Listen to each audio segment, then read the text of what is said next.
biohacking is it's a buzzword, right? But it does actually represent something very real. As part of my training, what I've learned over the years is that not everybody can meditate regularly, and even regular meditators can't necessarily do it all the time. So because of that, and also because of my focus on resilience, what I've done is spent a fair amount of time studying and learning practices that help us to regulate our physiology.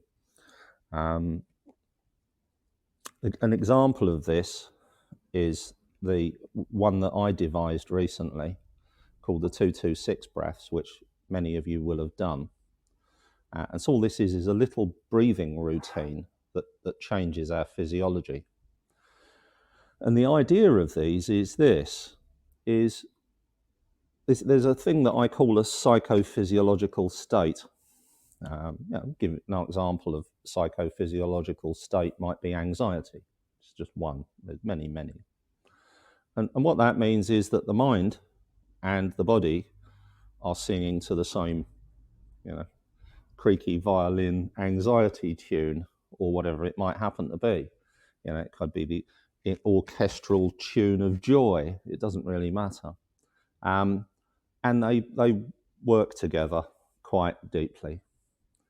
So one of the questions that I've had quite a lot over the years is, what comes first, thoughts or emotions? And the answer is either can be there.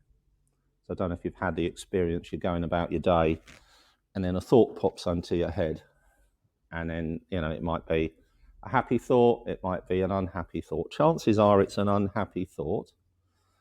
I'm sorry about this, but this is a natural human tendency for a thing called negativity bias.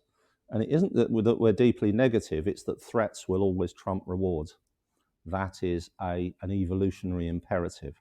So when you're walking through the jungle looking for the strawberry bush, if you're totally fixated on the strawberries, you get eaten by the predators.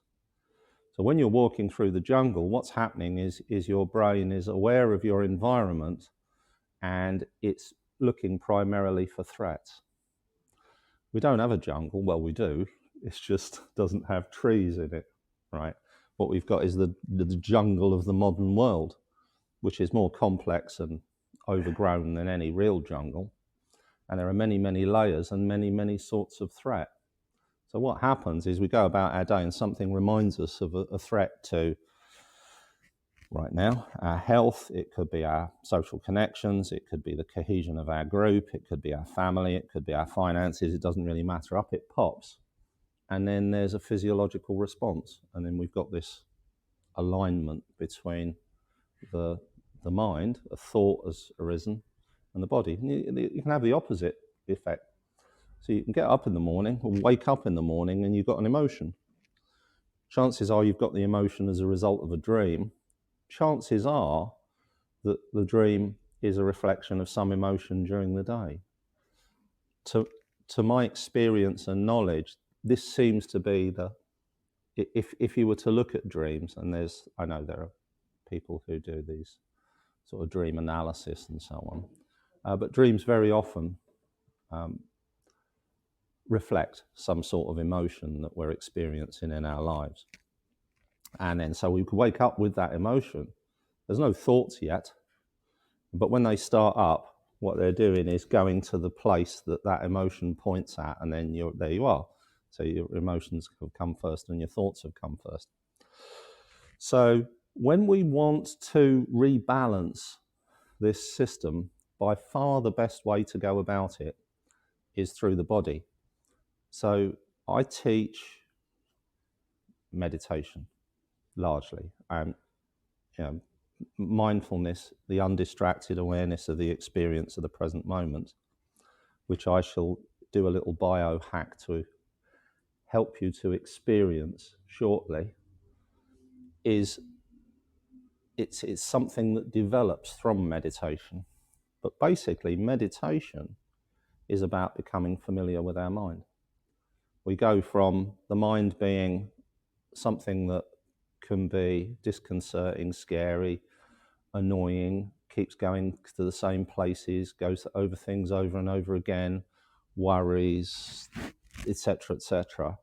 And we can go from that to actually having a great deal of familiarity with it, to the point, oh, it's doing that thing again. Well, I know what I can do. I have these handful of practices that I can engage in that will rebalance my mind and my physiology.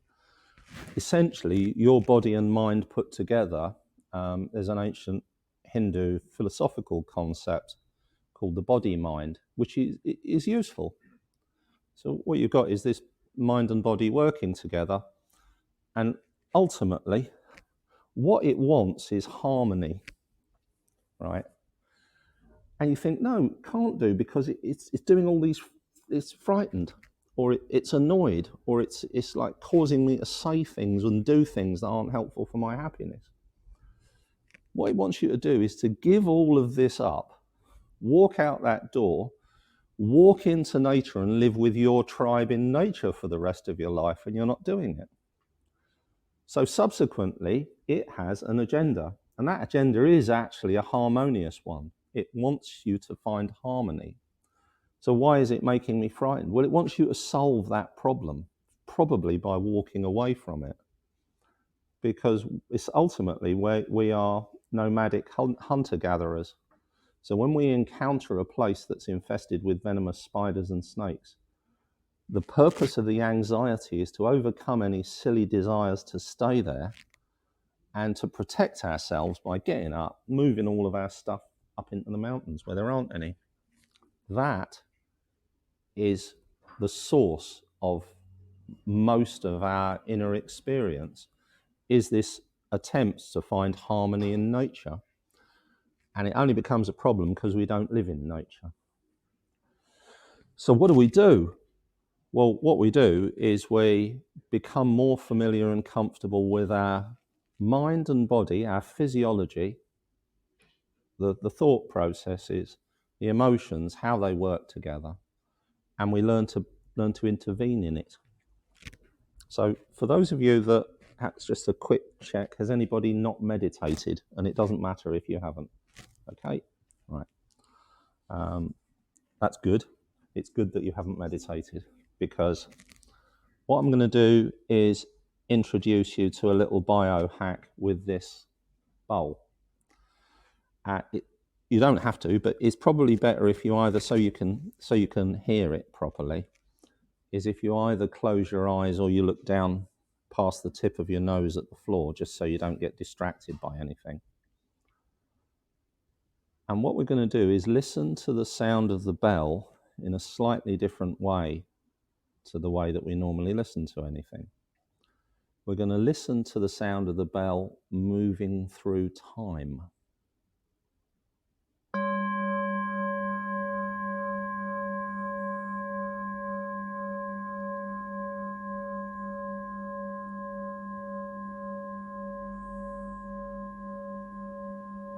Stay with it.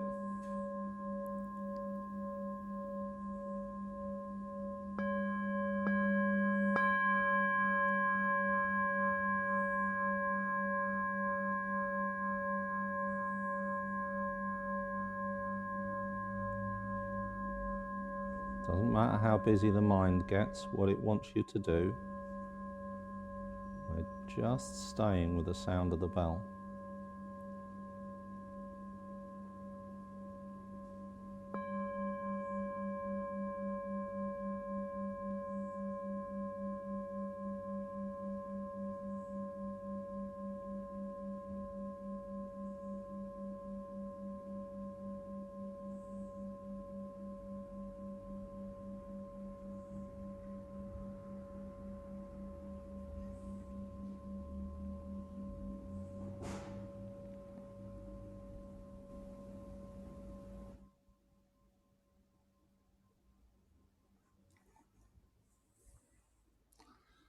Okay, so I have a question. You can open your eyes if you wish. And what the question is what's in the sound of the bell? That's not a trick question. Any Does anybody notice anything in the sound of the bell? Vibration? What is it? Yeah. Yeah, there's movement. Harmony. Yeah. And then there's a kind of wave. That's it. There's a wave. And there's, how does it feel? Movement. How does it feel, the sound of the bell? Calming. Yeah. Peaceful. Still. And then there's the supplementary question, which is what's not in the sound of the bell? COVID, the BBC, mortgages, careers. Okay. Welcome to the present moment. So this is the first biohack. The first biohack, and what I'll do is, because you won't always have a bell with you. Well, you could. World would be a better place if we all carried a bell. What I'll do is I'll train you how to use this experience even without a bell. But we'll start off with the bell. So if you just listen to the sound.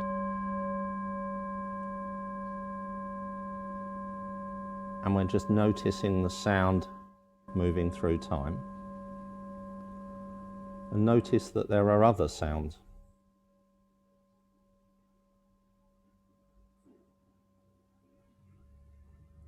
There are movements in the room, movements in the building, sound of my voice.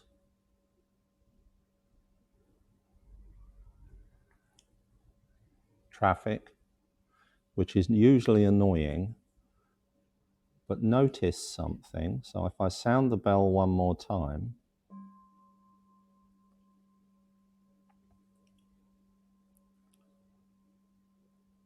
we're listening to the sound of the bell moving through time.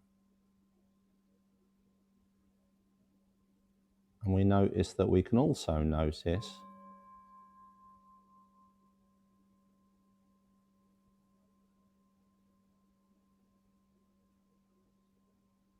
all of these other sounds.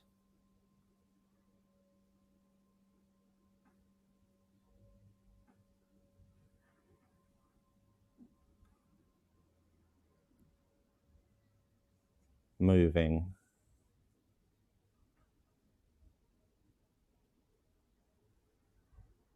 through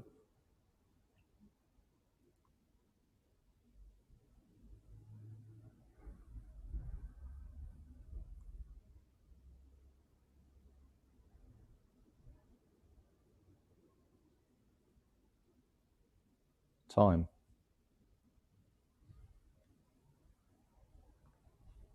So what this is a process of familiarization.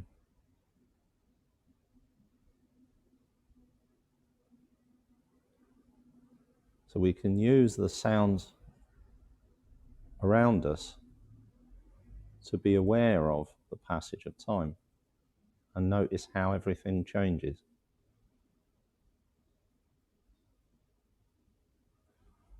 Okay, so here's another biohack.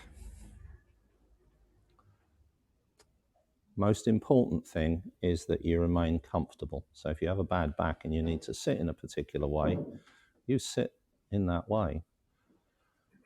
But if it's all the same and it's not uncomfortable for you, if you place your feet flat on the floor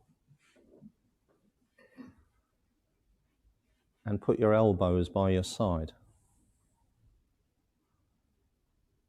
and gently balance your head on top of your spine. So this is the key element of posture, is actually the head being balanced comfortably on top of the spine. Because in the modern world, for a whole lot of reasons, we tend to lean forward.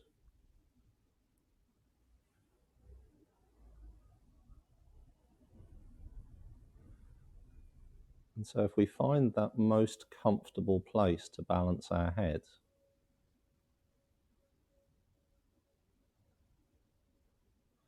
because we're not leaning forward, we're not using all the little muscles at the back and sides of the neck, and big ones actually. And with the elbows at the side, what's happened is that our torso is more balanced. And so we're not using all of the muscles running down the middle and lower back to hold the torso up. So what's happened is all of these muscles that previously had tension, the tension's switched off. It's a biohack.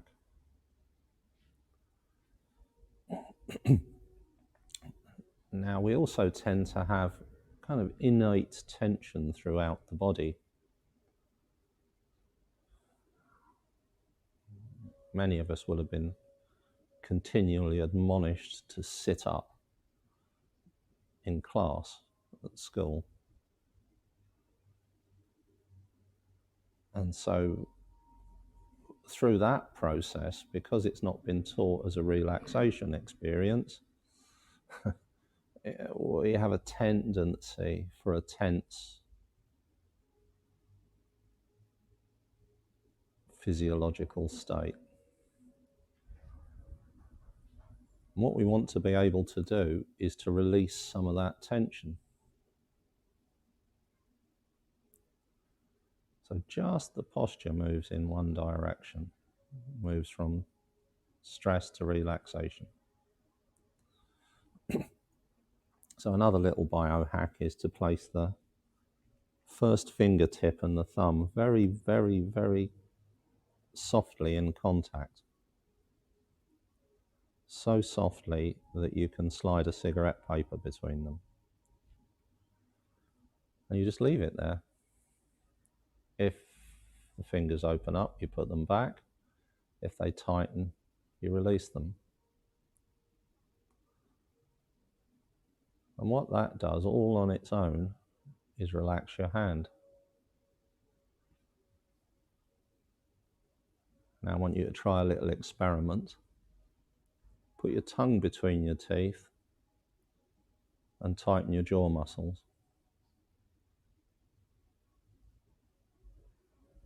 It's good that you can't do it. The sensation of the tongue against the sharp part of the teeth switches off the jaw and causes it to relax. So as part of our posture, if we place the tongue gently on the sharp part of the bottom teeth, as most of us will have an overbite, that will be easy. And provided it's comfortable for you, the tongue up against the back of the top teeth. And that has two effects. Contact between the tongue and the sharp part of the bottom teeth switches off the tension in the jaw. The tongue up against the back of the top teeth causes to breathe in through the nostrils and promotes deeper breathing, a thing called diaphragmatic breathing. So all we've done is alter our posture. It's taken me a couple of minutes to talk you through it, but once you've done it, it only takes a couple of seconds to adopt this posture.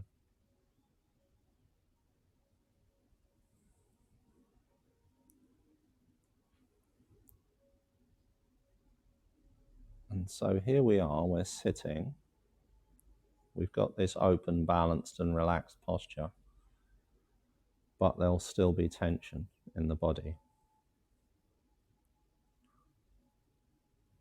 And what we like to be able to do is to reduce it.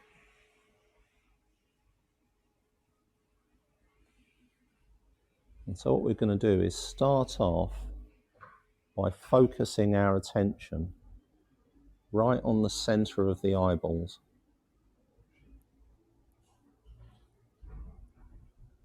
So if you imagine there's a kind of laser-like focus, we're going to focus on the eyeballs themselves.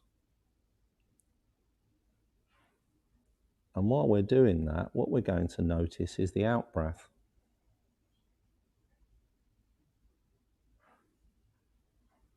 So all the in-breath is something that brings you from one out-breath to another.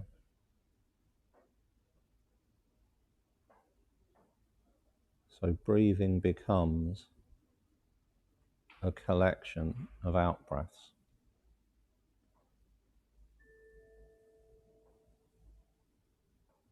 While we're noticing the eyes, we've got our attention focused on them.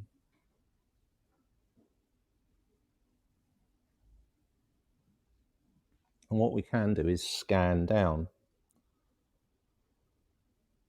So we bring our attention to the forehead, eyebrows, eyes and cheeks.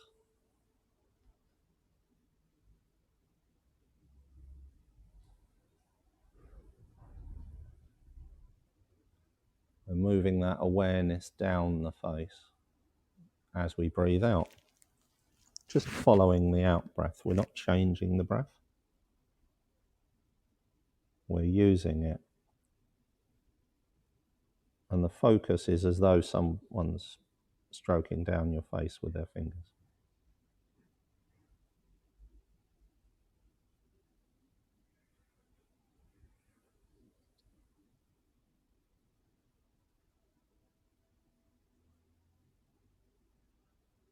And then breathing in normally,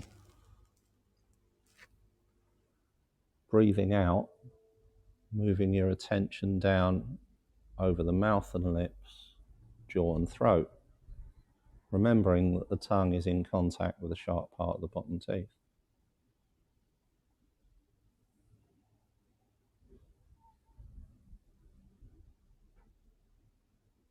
We're just scanning down.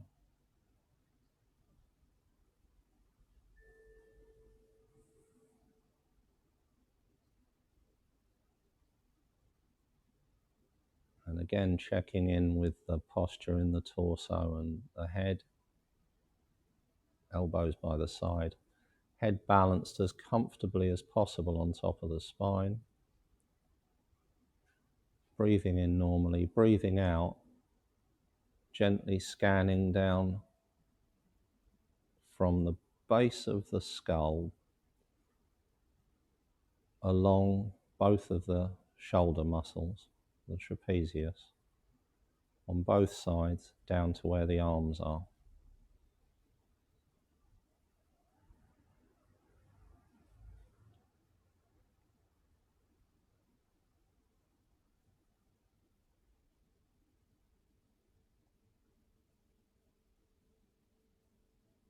And we're just doing that for a few breaths. And again, breathing in normally.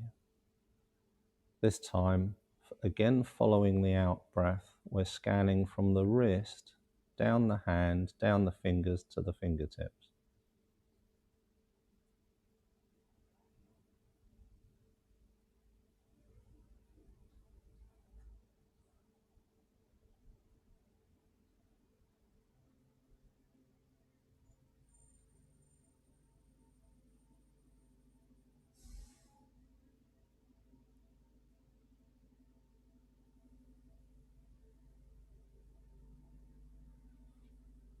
And now what we want to do is check in with the lower part of the torso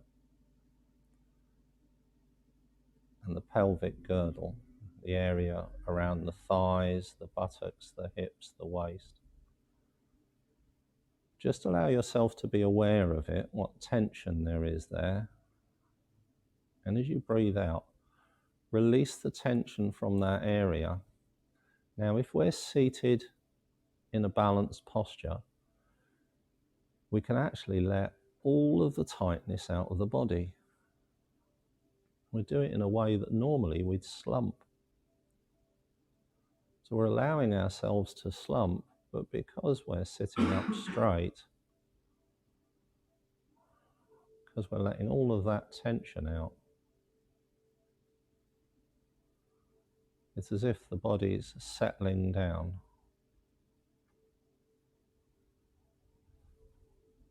And it pushes the belly out.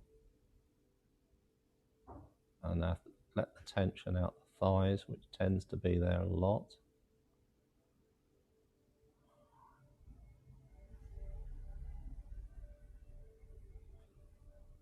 Checking in with the shoulders. Allow the weight of your arms to pull down your shoulders.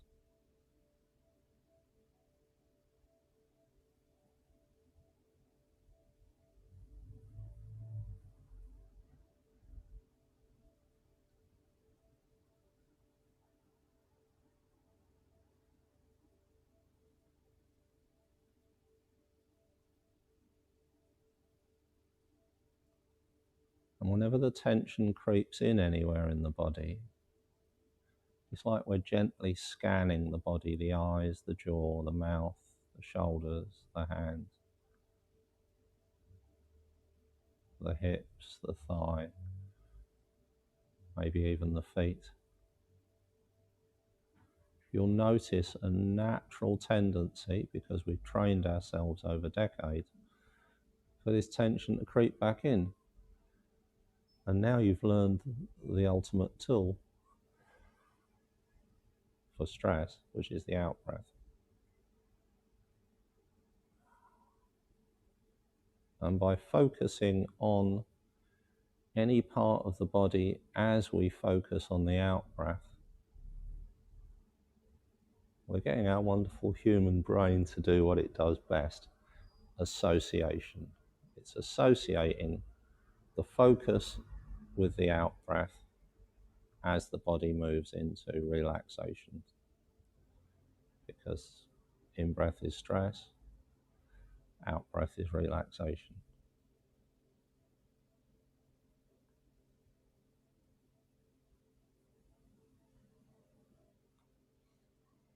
Okay, so it's taken me a good few minutes to explain all of that.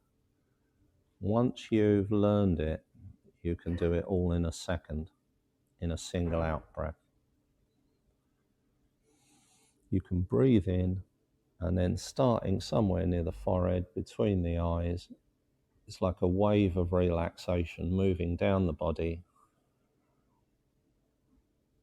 starting from the head, moving down to the tips of your fingers, down through your feet and into the floor. It's a single breath intervention.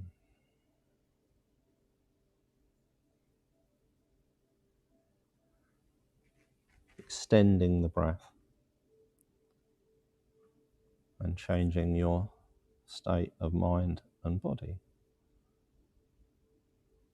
And here, so we can reconnect to the present moment again, because while we're in the body, we're in the present moment, but only internally. And now we're making a gentle transition out to the outside world.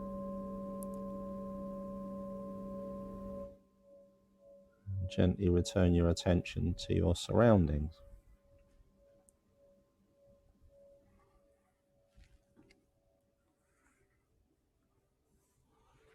Okay, so that's a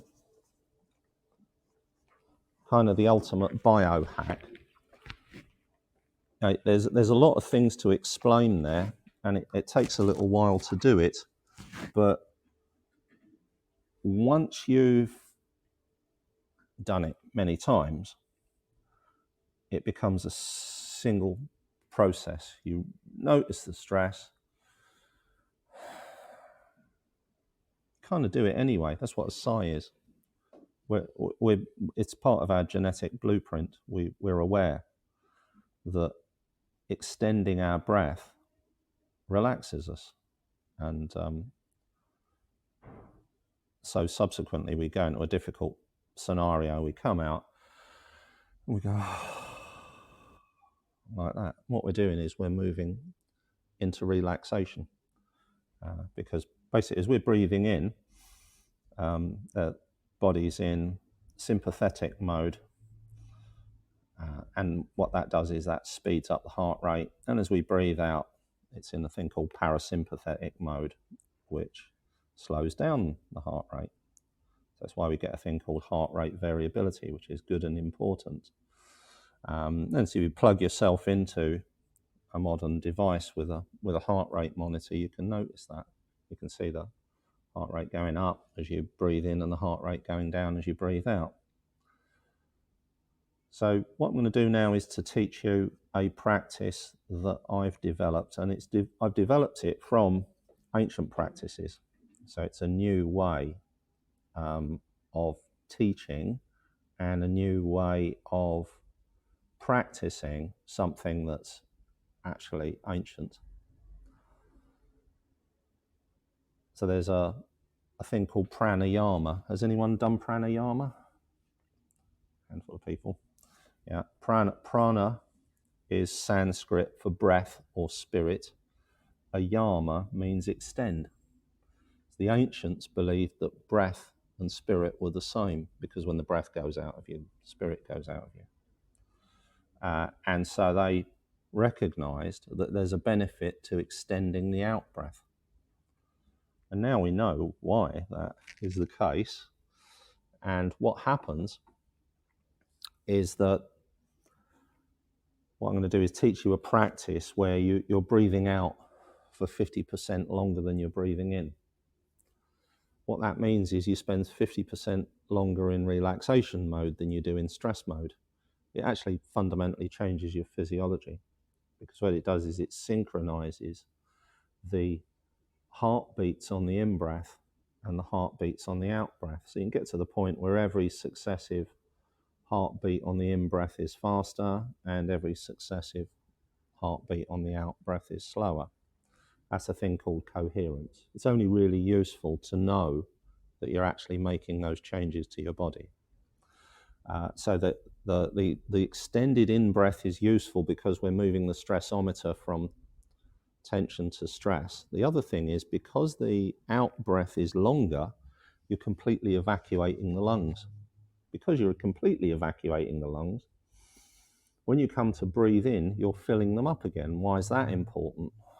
Well, when we're stressed, we tend to pant, and people breathe from the top of their chest. If you get dealing with somebody who's deeply stressed and you kind of, what can I do? Breathing with them and say, deep breath, another deep breath. We all know this. You know, it's the sort of thing when one of the kids would get out unruly at school or whatever, the teacher would get 10 deep breaths, Joe, everything's going to be all right. And you're helping them reconnect with their physiology, reconnect with their breath. And that, unfortunately, what not breathing deeply does is it fills the bottom of the lungs with O2 and CO2. And what you want to be able to do is to give your body the opportunity to redress what's key homeostatic balance. Let the body recover from that imbalance. So it creates this coherence. Because the out breath's longer, it evacuates your lungs, helps you to rebuild your homeostasis, and it moves you into relaxation mode. And it does something else, which I shall tell you about, and I'm going to need another one of these so that you can follow along. And it does something else that I'm going to tell you about shortly. There we go. So basically, this is a little app called I Breathe for those that are online. It's an iOS app, and there's a lot of breathing apps now. And what I've done is I've set it so that it grows for 2 seconds, it stays for 2 seconds, and then it shrinks for 6 seconds. This is what I call the 2-2-6 breaths. So if you don't have an app, the way to do it is to count it in your head. So you say in your mind, as you breathe in, 1,000, 2, 1,000. When you hold it gentle hold, you say in your mind, 1,000, 2, 1,000. When you breathe out, 1, 1,000, 2, 1,000, 3, 1,000, 4, 1,000, 5, 1,000, 6, 1,000. Just doing the counting is useful in itself, because what you're doing is you're using your busy mind. And while it's doing the counting, it can't be beating you up, right? There's something special about the in-breath. What we're going to do, instead of breathing in a single in-breath over 2 seconds, we breathe in 2 gentle gulps. So it's hold for 2, out for 6. 2 gentle gulps. 2-part in-breath, hold for 2, out for 6. Okay, so if you'd just like to follow along, based on this one, in for 2, 2 gulps, gentle hold, out for 6. And we'll just do that for a couple of minutes.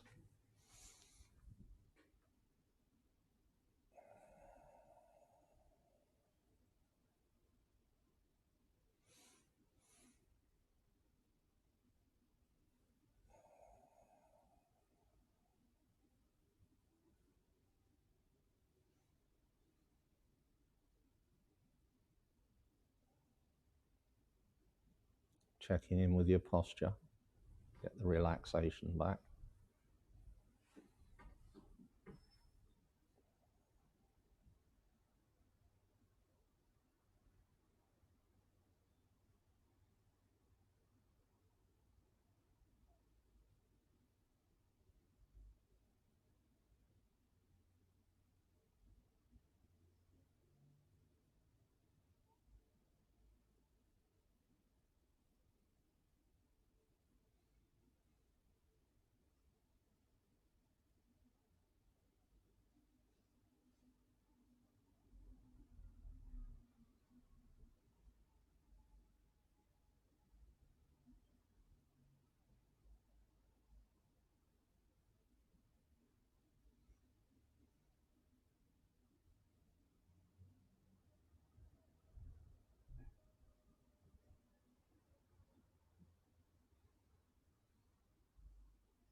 Okay.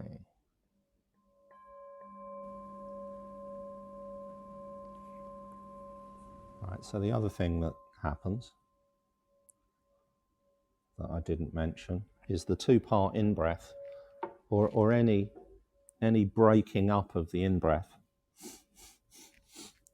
Okay, so when a child cries, when they cry on the in-breath, they break it up. So they don't go wah wah, they go wah wah wah wah wah. What they're doing is soothing themselves. Some neuroscientists from the States have discovered that breaking up the in-breath as part of a breathing practice reduces your stress significantly. And they've named it, it's called a physiological sigh. So what we're doing is we're relearning things that we knew that we've unlearned. So if you go to somewhere like India, you go out into the countryside, everybody's posture is perfect, right?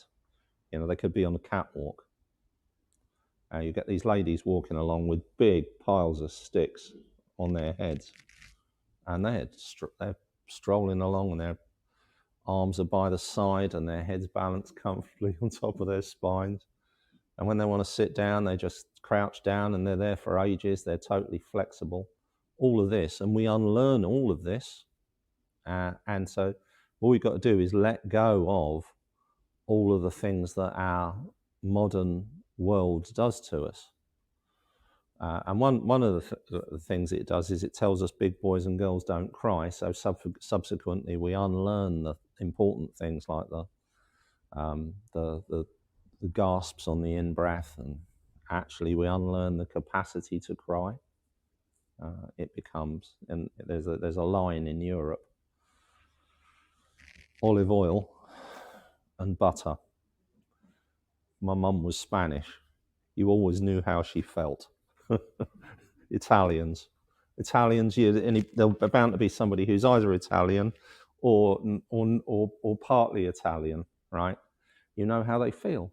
You go to Italy. You're going around the centre of Italy.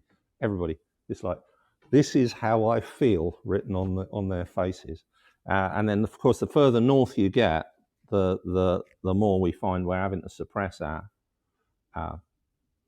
emotions, because you get to the land of the British stiff upper lip, and that's okay.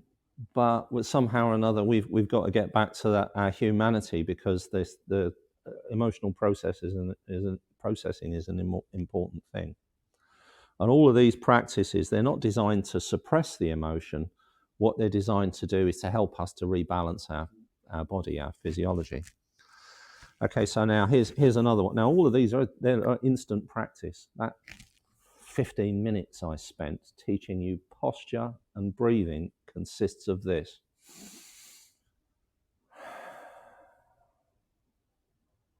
All of it done in a single breath.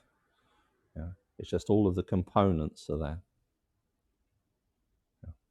Yeah. And here's another thing that you can do instantly, and there's a lot of study gone into this. So this is, if you have much of a history in meditation, especially if you're, I'm not sure, well, very probably in the Hindu tradition, but definitely in the Buddhist tradition, you're taught two things with the eyes. You're taught to adopt a downward gaze, and you're taught to soften your gaze.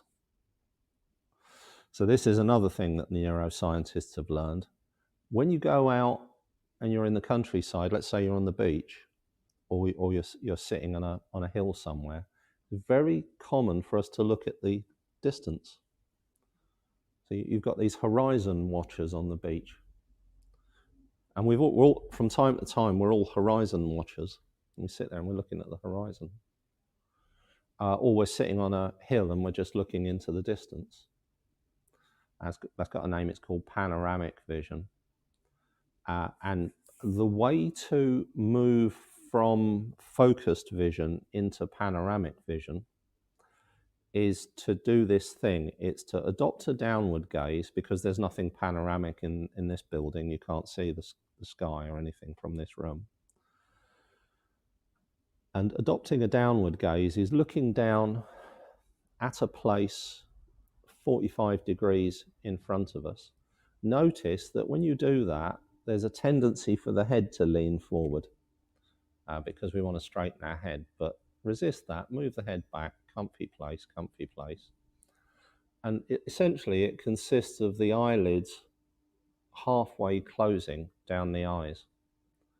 You look at meditating Buddha statues in the caves in India, that very often the eyes are half closed. That's what they're doing. They've adopted a downward gaze, and we're resting our eyes on that spot 45 degrees in front of us. We're not moving the eyes around, we're just leaving them there, but we're not deeply focused on any specific point. It's just the place that we've chosen to rest our eyes on. And then what we do is we allow ourselves to become aware of our peripheral vision. And so your peripheral vision is fuzzy, and as you continue that, it becomes fuzzier for a lot of very good reasons. To become aware of the peripheral vision, generally we need to provide movement there. So for instance, if you move your hands to each side of your face, it's amazing how far back they can be when you're focused in front of you, 45 degrees down, soft gaze and downward gaze. And you're allowing into your awareness whatever there is at the periphery. And so you probably put your hands to the side, then that gives you an idea where you move your fingers. That's where you're allowing the information in from. And the same thing, we're sitting quietly. We're aware of sound moving through time. Checked in with the body.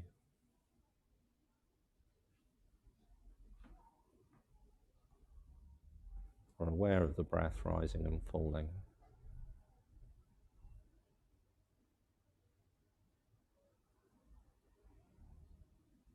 The tongue's up against the back of the top teeth. It's in contact with the sharp part of the bottom teeth. Whenever tension arises anywhere and we notice it, we're literally breathing it out with an out breath.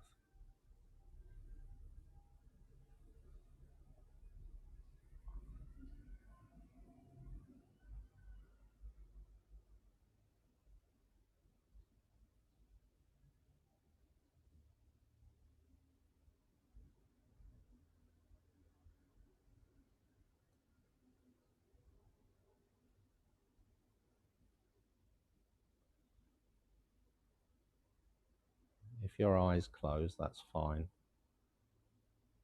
Just leave them closed for a little while and then you open them back up.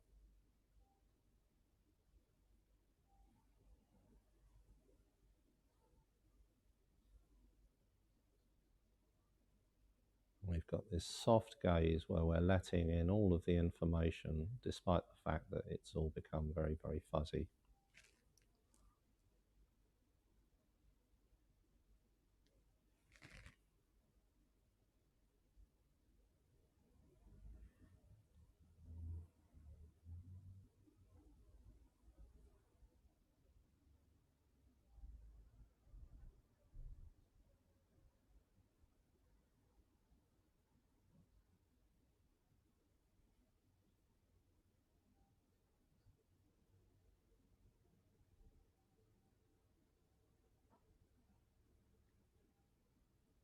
Relaxing from the place between the eyes, gently down the body on the out breath.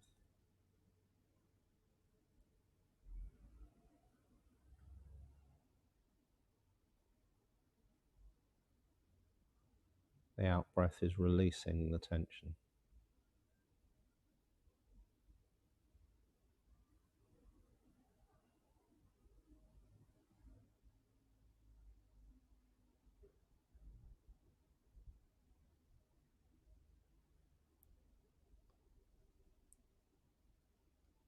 What I'm going to do is lead you into another breathing exercise, which is a bit like the 2-2-6 breaths, but it's easier.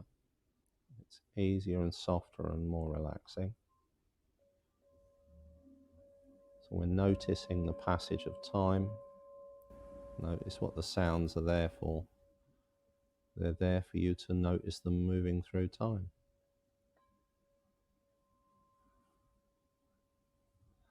And so either with your eyes closed or looking down past the tip of your nose, and you now know what that means when you hear it in meditation. It's adopting a softened gaze and a downward gaze. And we're balancing our head and using our inner voice. We're counting on the in-breath, and the idea isn't to fill the lungs. It's all gentle. Gentle in-breath, gentle out-breath. In-breath over 4 seconds, 1, 1,000, 2, 1,000, 3, 1,000, 4, 1,000, out, 2, 1,000, 3, 1,000, 4, 1,000, 5, 1,000, 6, 1,000. In, 2, 1,000, 3, 1,000, 4, 1,000, out, 2, 1,000, 3, 1,000, 4, 1,000, 5, 1,000, 6, 1,000.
and then back to noticing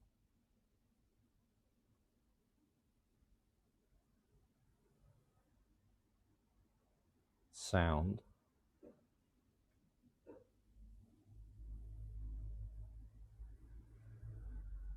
moving through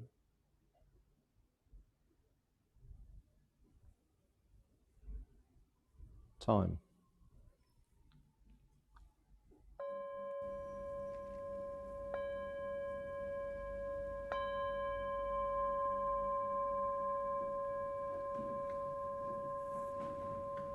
And in your very, very own time, whenever you're ready,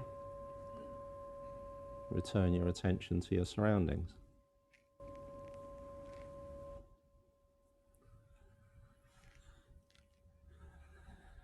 Okay, so that was a collection of little physiological changes.